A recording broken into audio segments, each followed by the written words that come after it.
I want to share with you today the life of Abraham, who is a great leader. और मैं आज एक व्यक्ति के बारे में बताना चाहता हूं जो अब्राहम के नाम से जाना जाता है और जो एक बहुत ही बड़ा परमेश्वर का एक अच्छा एक नेता है. I always like to talk about Abraham because I have his name or he has my name. I like to talk about him. और आप हमेशा उस अब्राहम के बारे में बात करना चाहते हैं क्योंकि चाहे या ऐसा कह सकते हैं आपका नाम उनको मिला है या उनका नाम आपको मिला है. And today my message will be Abraham, the great leader, but is called to obedience. Abraham एक महान नेता है लेकिन उसकी बुलाहट है आज्ञाकारिता में बने रहने की. I want you to turn with me to Genesis chapter 12 from verse 1 to 4.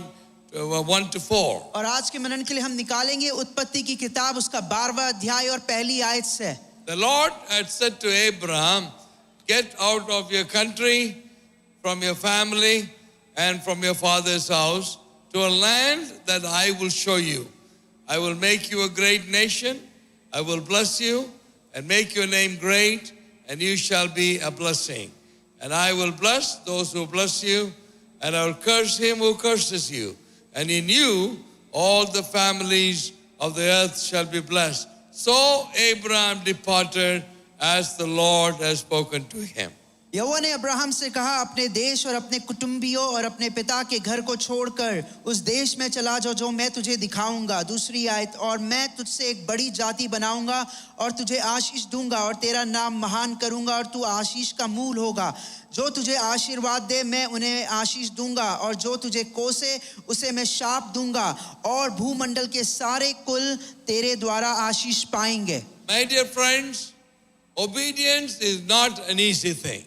मेरे प्रिय मित्रों, एक बात हमेशा याद रख लीजिए, आज्ञा मानना या आज्ञाकारिता में बना रहना बहुत कठिन है. Whether you are a child in your home or a young person in your home or an employee in a company, wherever you are, obedience is not easy in our lives. हमेशा याद रखिए, अगर आपके घर में आप छोटे बच्चे की तरह हैं या आप कहीं पे काम करते हैं आपके कार्यालय में, एक बात हमेशा याद रखिए, किसी के अधीन में रहना या आज्ञाकारिता में बना रहना थोड़ा बहुत मुश्किल होता है. Here God is speaking to Abraham before his name was changed to Abraham. और प्रभु यीशु परमेश्वर इधर अब्राहम से बात कर रहा है जब उसका नाम परमेश्वर ने अब्राहम से अब्राहम रखा, उससे पहले की बात है. The word of the Lord was coming to him. और परमेश्वर का वचन उसके पास पहुंचा है.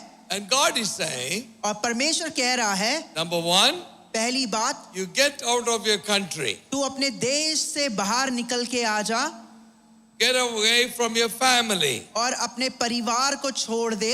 And from your father's house. और अपने कुटुंबियों को छोड़ दे. To a land I will show you. एक ऐसा देश जो मैं तुझे दिखाने वाला हूँ. This is the call of God coming upon your life with no destination given to you. और एक परमेश्वर की बुलाहट आपके जीवन में ऐसी है जिसके गंतव्य के बारे में, आने वाले कल के बारे में, यात्रा कैसे होगी उसके बारे में कुछ पता नहीं है. And the biggest demand has come upon you as the word of the Lord. और परमेश्वर के वचन के अनुसार एक बड़ी बुलाहट जो आपके जीवन पे आई है. God is asking you to leave your country. परमेश्वर आपसे कह रहा है कि आप अपने देश को छोड़ दें. God is asking you to leave your family. आप अपने परिवार को छोड़ दें.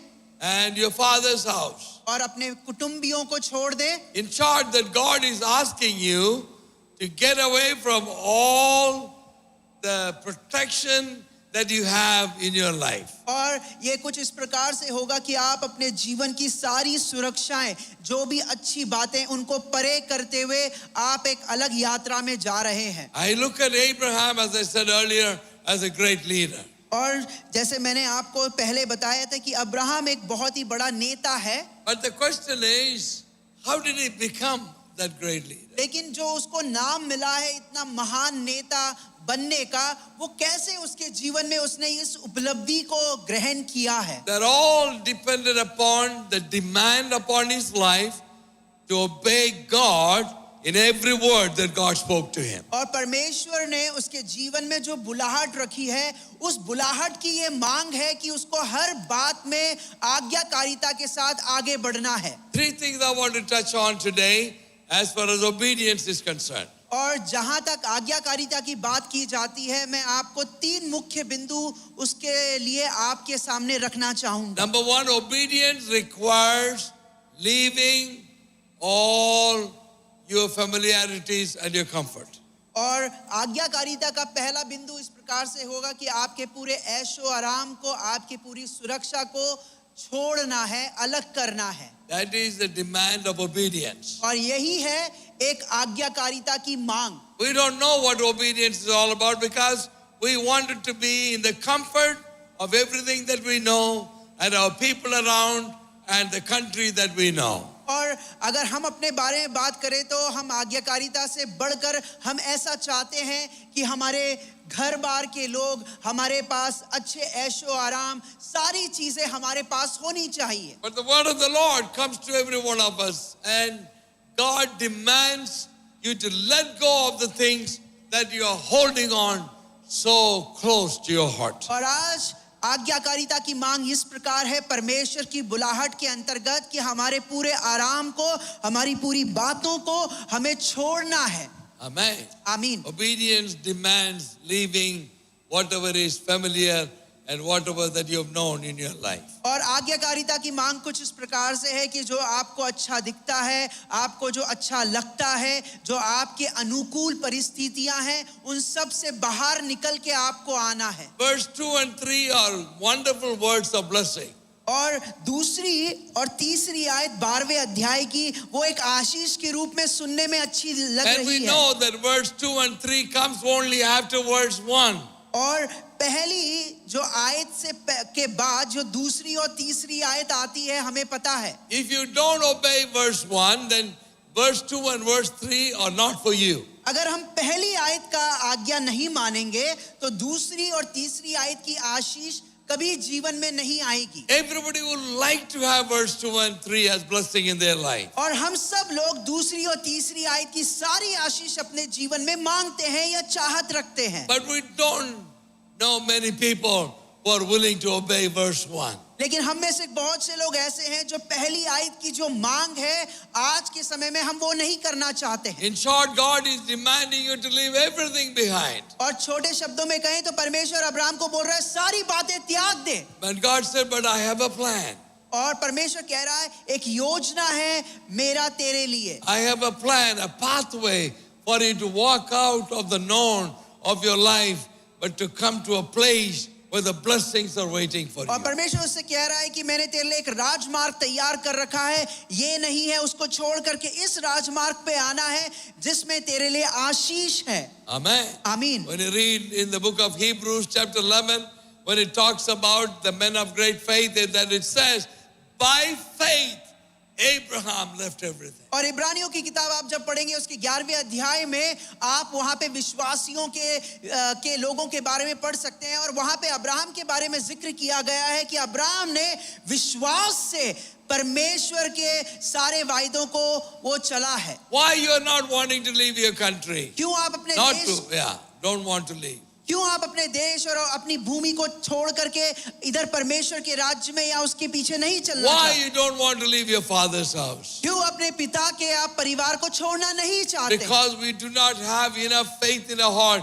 to take the step of faith to move out of what we have known in our life. क्योंकि हमारे जीवन में हम इतना कड़क कदम उठा नहीं सकते हैं, क्योंकि हमारे जीवन में विश्वास नहीं है कि ऐसा होगा। But obedience requires leaving your own familiarities. और जो आज्ञाकारिता एक मांग रखती है कि आपकी जो भी आराम है, जो भी बातें हैं, उन सबको छोड़ना है, पीछे रखना है। But God is not telling him where to go. लेकिन परमेश्वर आपको ये भी नहीं बता रहा है कि आपको कहाँ जाना है। This is a journey without a और destination. ये एक ऐसी यात्रा है परमेश्वर के द्वारा दी गई है जिसमें आने वाला या आपके पहुंचने वाला गंतव्य नहीं है। Our people are about to leave for their mission trip. और हमारे जो लोग हैं अभी कुछ ही समय में वो अपने मिशन ट्रिप के लिए जाने वाले हैं। We're not telling them just, well, get into any train, go to the railway station and jump into any train that is standing on the platform and go anywhere you like. That's not the way it works.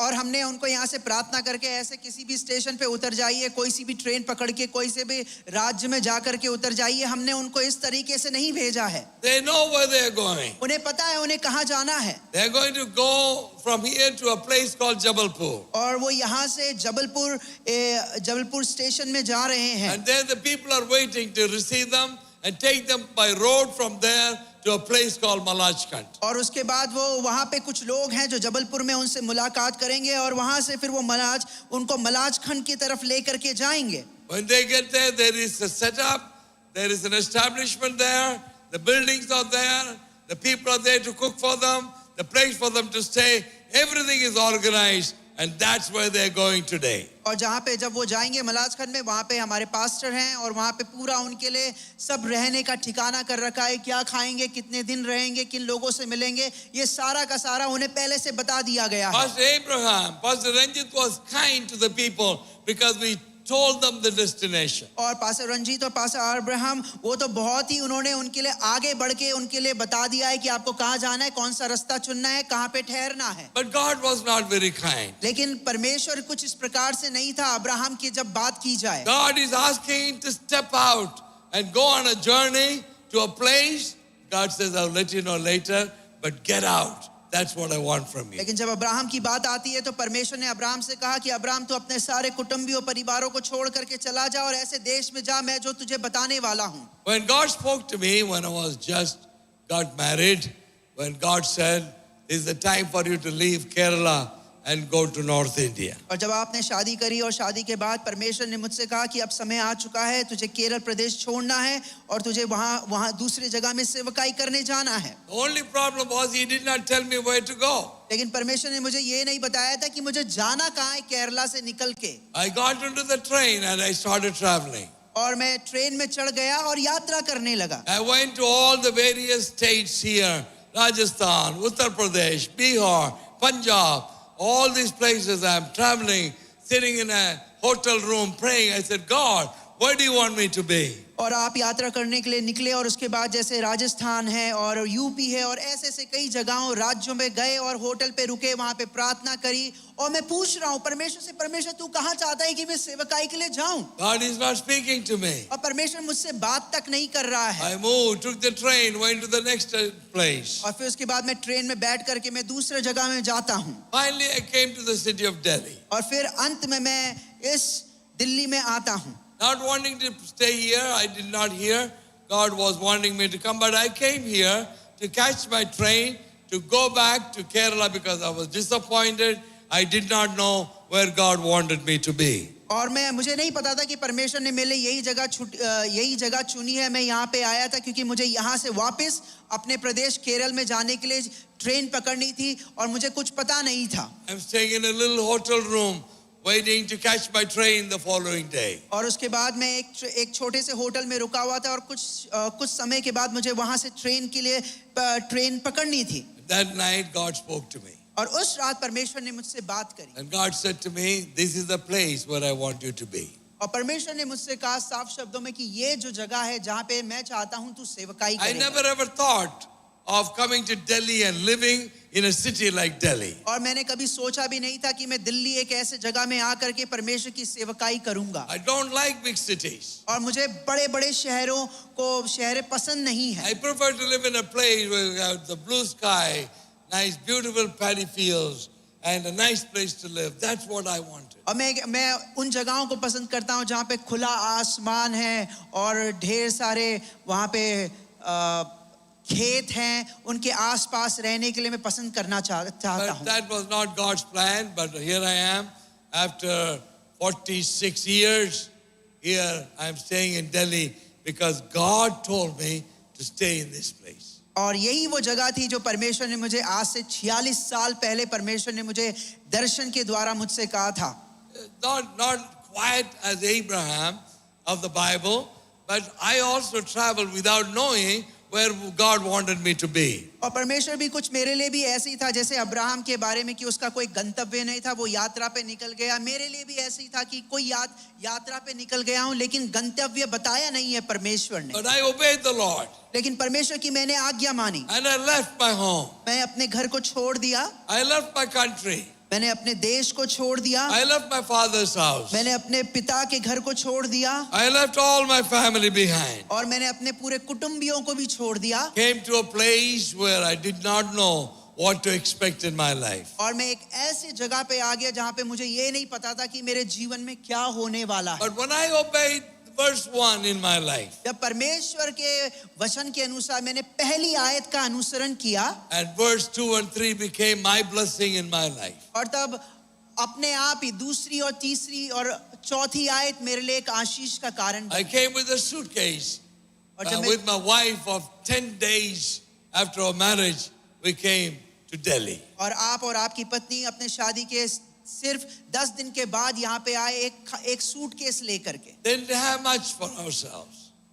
Didn't have much for ourselves. और हमको कुछ पता नहीं था कि क्या करना है यहाँ पे। Stayed in a rented house. और हम एक किराए के मकान में रहने लगे। Did not know the language. हमें भाषा का भी पता नहीं है, Did not like the roti. और जो रोटी है उसको भी हम पसंद नहीं करते थे, Could not speak the language of the people. और जो लोग बातचीत करते हैं अन्य भाषा को हम वो भी नहीं But जानते हैं। God's blessing came upon my life. लेकिन परमेश्वर की आशीष मेरे जीवन में आई। And God says, परमेश्वर ने कहा, I will make you a great nation. और मैं तुझे एक बहुत बड़ा राज्य बनाऊंगा, I will bless you. और मैं तुझे आशीष दूंगा, And I will make your name great. और मैं तेरे नाम को बड़ा करूंगा, And you shall be a blessing. और तू दूसरों के लिए एक आशीष का कारण ठहरेगा। That is verse 2. और ये दूसरी आयत है। Friends, I came here and started a little church in my home when I came. और जब आप दिल्ली में आए तब एक किराए के मकान में हम वहाँ पे रहते थे, और वहाँ पे हमने छोटी सी But सेवकाई God's की promise was, शुरुआत I की। will make you a great nation. और परमेश्वर ने मुझसे कहा कि मैं तुझे एक बहुत बड़ी जाति And बनाऊंगा। today I'm standing before you, my dear friends, with thousands of churches all over the nation of India, from a man who came with a suitcase to come to this place called Delhi because God told me to come here. और मैं आज आपके सामने खड़ा हूँ जो 4,000 से ज्यादा कलीसियाएं हैं, उसका मैं संस्थापक हूँ, और भी कई चीजें हैं जो मेरे अधीन में चलती हैं, और आज आपके सामने खड़ा हूँ। 46 साल से कलीसिया में चल रहा हूँ, और एक सूटकेस लेकर के आया था मैं यहाँ पे। God said, I will bless you, and I did receive blessing from God. परमेश्वर ने मुझसे कहा मैं तुझे आशीष दूंगा, और हाँ, मुझे आशीष मिली है। God said, I will make your name great. परमेश्वर ने मुझसे कहा मैं तेरा नाम बड़ा करूंगा। Everywhere, there's not one soul in this whole country of India who does not know Pastor R. Abraham, because God made my name great. Amen. और एक ऐसी जगह नहीं है जहाँ पे रेवरेंड डॉक्टर आर इब्राहिम का नाम लोग नहीं जानते हैं। Amen. आमीन। And God said, you shall be a blessing. और परमेश्वर ने कहा कि तू आशीष का मूल होगा। My dear friends, I have been a blessing for hundreds and thousands of people. और परमेश्वर के अनुग्रह से आप बहुत से हजारों परिवारों के लिए, पासबानों के लिए आशीष का कारण ठहरे। All the people in need, they're not from New India Church of God.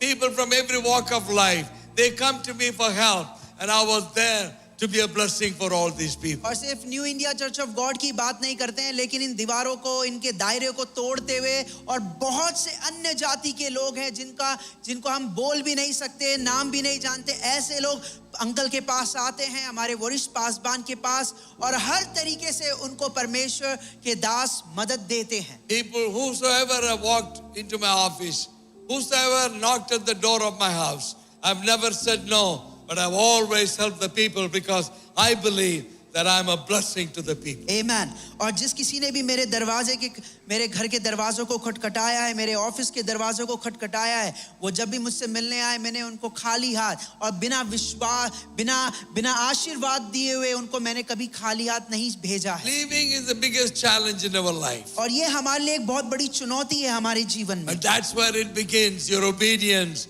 that will lead you to the place where God's blessing will be upon your life. और यहीं से हम चुनौती के साथ हमारी एक आज्ञाकारिता की पहल होती है, जहां पे हम उसको पूरा करने के बाद परमेश्वर की आशीष हमारा इंतजार कर रही है. Leaving to go somewhere that you know is not a big problem. और Leaving to go somewhere that you know. और ऐसी जगह पे जाना जो आप बहुत परिचित है, सब कुछ पता है, वहां पे जाना कोई बड़ी बात या कठिन बात नहीं है. But the biggest challenge is your willingness and your dedication to go to somewhere unknown to you. You have no idea where you're going, where God is sending you. और सबसे बड़ी चुनौती तब होती है जब परमेश्वर हमें एक ऐसी जगह में भेज रहा है जिसके बारे में हम अनजान हैं, लोगों के बारे में नहीं, भाषा के बारे में नहीं, उधर की चीजों के बारे में हमें पता नहीं है. What is God demanding from you? परमेश्वर हमसे क्या मांग कर रहा है? God says, leaving the comfort to discomfort in your life. और अपने सुख को त्यागते हुए और एक ऐसी जगह पे जाना जिसके बारे में हमें पता नहीं है. Leaving from the known to the unknown. और एक अनजान जगह में, एक जानी पहचानी जगह को छोड़ करके एक अनजान जगह में अपने कदम को रखना है. Leaving from the people who are so dear to you to a place where people do not know you. अपने प्रियजनों को छोड़ना, जो लोग आपको बहुत प्यार करते हैं, उनको छोड़ते हुए एक अनजान जगह पे जहां पे लोग आपको जानते नहीं है, वहां पे जाना. Obedience demand leaving. और आज्ञाकारिता मांग करती है त्यागना. Number 2, obedience requires perseverance, patience. और आज्ञाकारिता जो दूसरी मांग करती है कि लगातार बने रहना है. Abraham was 75 years old. और जब अब्राहम 75 वर्ष का था, And Sarah was 65 years old. और सारा उसकी जो पत्नी वो 65 वर्ष की थी, And the promise came upon their lives. और परमेश्वर का वादा उनके जीवन में आता है. God said, I will give you a son. और परमेश्वर उनसे कहता है, मैं तुम्हें एक संतान दूंगा And I will bless him, and through him a great people will be established. और तेरा एक बेटा होगा, उस बेटे के द्वारा बहुत बड़ी जातियां मैं बनाने वाला हूं. Now 10 years were passed by. और 10 साल बीत चुके हैं. Abraham is 85 years old. और अब अब्राहम 85 वर्ष का हो चुका है, Sarah is 75 years और old. उसकी पत्नी 75 वर्ष की हो चुकी है. 10 years of waiting is a long time. और 10 साल बीत जाना या बिताना बहुत ही लंबी बात है. So at that time they took the matter in their own hand. और तब वो क्या करते हैं, जो बात थी, जो विश्वास, जो परमेश्वर ने वादा दिया था, वो अपने हाथ में ले लेते हैं. Abraham is still waiting. और अब्राहम तो अभी भी परमेश्वर के वायदे पे बना हुआ है. He is not deterring from the promise that God has given. और परमेश्वर ने जो वायदा दिया था अब्राहम को, वो उससे पीछे नहीं हटा है. But Sarah became restless. लेकिन जो सारा उसकी पत्नी है, वो थोड़ा बेचैन हो गई. Sarah thinks it is getting too late. Something got to be done now. और सारा सोचती है कि अब तो बहुत देर हो चुकी है, अब कुछ करना चाहिए. So what happened? तब क्या होता है? Sarah took an Egyptian servant girl who was under her by name Hagar, and he gave that girl to Abraham to bring out a generation through this woman.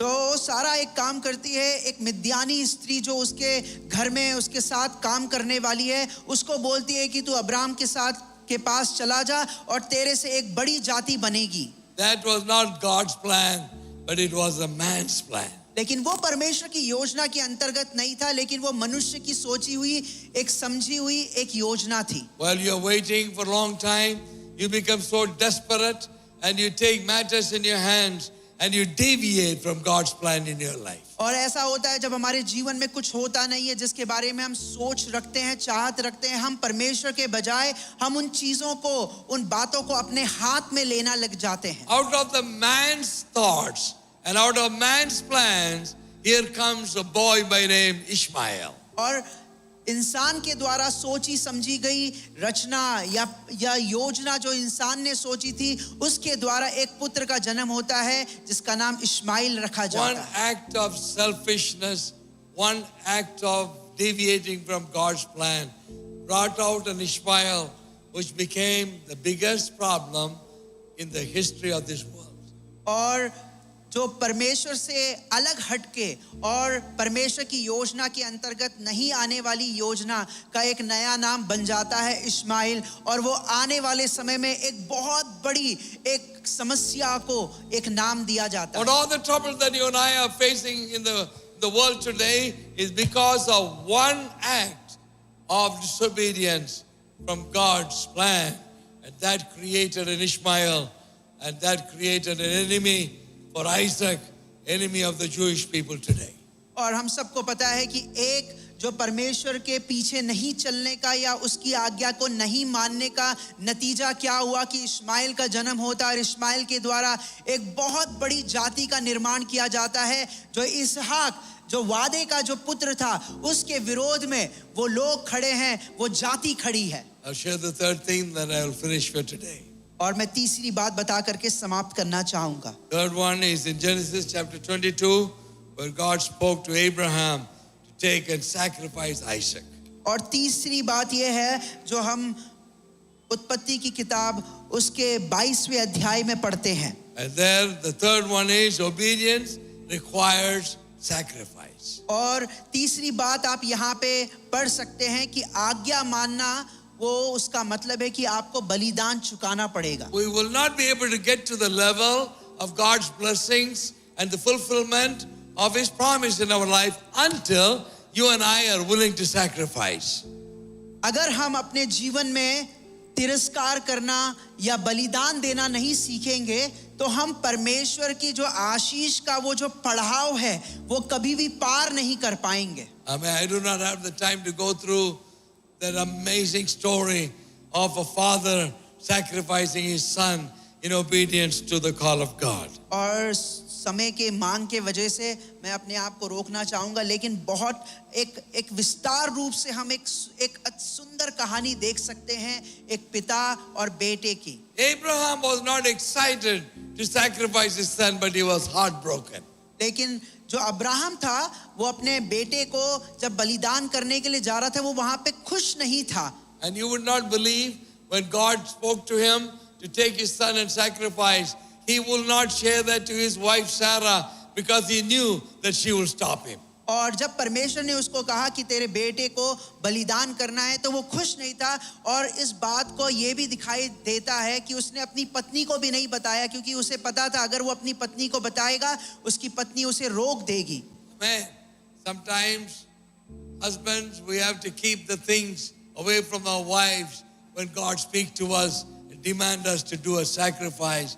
It's not easy for the mothers to allow you to do it. और जब परमेश्वर के मांग की बात आती है, परमेश्वर की आज्ञाकारिता की बात आती है तो कभी-कभी पुरुषों को ऐसी बातें अपने पत्नियों से छुपानी पड़ती है जहाँ पे हमें बलिदान चुकाना पड़ेगा। He could not imagine how he can put his son on an altar, cut him to pieces and light him up as a burnt sacrifice to God. और वो असमंजस के उस भाव में था कि कैसे वो अपने खुद के उस मांस को, खुद के अपने बेटे को वो कैसे उस वेदी पर रखेगा और उस खंजर से उसको टुकड़ों में बांटेगा, कैसे उसको परमेश्वर के लिए एक बलिदान के रूप में उसे वो चढ़ाएगा। He never realized that was the biggest test in his life, but to him his son is going to be dead because God wanted him to be sacrificed. उसको पता नहीं था कि उसके जीवन में क्या होगा, और ये उसके आज्ञाकारिता की सबसे बड़ी एक मांग है जो परमेश्वर ने करी है, और वो बहुत दुखी था इस बात के लिए। Amen. Abraham passed in the test and God gave him a good mark for that, and God sent him back with his son who will become the heir of Abraham in the coming days. और परमेश्वर की उस आज्ञा में और कहना मानने में जो परमेश्वर का दास था वो पास हो गया, और फिर परमेश्वर ने उसके बेटे के बजाय एक बछड़ा वहां पे बलिदान करने के लिए दिया, और अब्राहम अपने बेटे के साथ वापस आता है। As I finish, I want to leave this question before every one of you. जैसे मैं समाप्त करता हूं, एक महत्वपूर्ण प्रश्न मैं आपके सामने रखना चाहूंगा। How far you would like to go with the Lord? आप किस हद तक परमेश्वर के साथ चलने के लिए तैयार हैं? How far your obedience will be? आप किस हद तक अपनी आज्ञाकारिता के लिए चलना चाहेंगे? God's promise is based on your level of obedience. और परमेश्वर की आशीष आपके आज्ञाकारिता के उस पे निर्भर है। Would you say to the Lord today, God, I'm willing to leave wherever you want me to go. I will go in obedience to your call. क्या आज सुबह हम परमेश्वर के तहत आकर के उसके अधीनता में आकर के हम परमेश्वर से कह सकते हैं कि परमेश्वर मैं तेरी आज्ञा मानने के लिए तैयार हूँ. I'm willing to wait patiently until your time will come and your promise will be fulfilled. जब तक तेरा समय नहीं आ जाता, जब तक तेरा कहा हुआ वचन पूरा नहीं हो जाता, मैं उसमें बनी रहूंगी, बना रहूंगा. And I'm willing to sacrifice my most precious thing, because if that's what you want, I'm willing to lay that down in the altar in obedience to your call. अगर तू चाहता है परमेश्वर की ये सुंदर सी चीज, ये सुंदर सी बात, मैं उस बलिदान, मैं उस वेदी पर चढ़ा दूं एक बलिदान के रूप में, तो खुदा मैं तैयार हूं. And that Abraham became a great leader, the father of the nation, the friend of God, because of his dedication and his obedience to God. और वही अब्राहम जिसने परमेश्वर के हर उस परीक्षा में पास हुआ, वो आने वाले समय में एक बहुत बड़ा एक जाति का, एक विश्वास का, एक वो पिता बन गया जो परमेश्वर ने उसको, उसके विश्वास को सराहा है. Pray with me today and say, Lord, I'm willing to go all the way in obedience to you. और आइए हम प्रार्थना करें, परमेश्वर से कहें, परमेश्वर मैं हर हद तक तेरे पीछे चलने के लिए तैयार हूं, तेरी आज्ञा को मानने के लिए तैयार हूं. God says, verse 2 and 3 is just for you. और दूसरी और तीसरी आयत वो तुम्हारे जीवन में पूरी हो जाएगी. You want verse 2 and 3 in your life? आप चाहते हैं दूसरी और तीसरी आयत आपके जीवन में पूर्ण हो जाए? You want all the blessing that is listed in 2 and 3? और आप चाहते हैं कि जो दूसरी और तीसरी आयत में आशीष लिखी गई है वो आपके जीवन में पूरी हो जाए? Fulfill verse 1 in your life. और पहली आयत में जो मांग करी है उसको आपको करना पड़ेगा.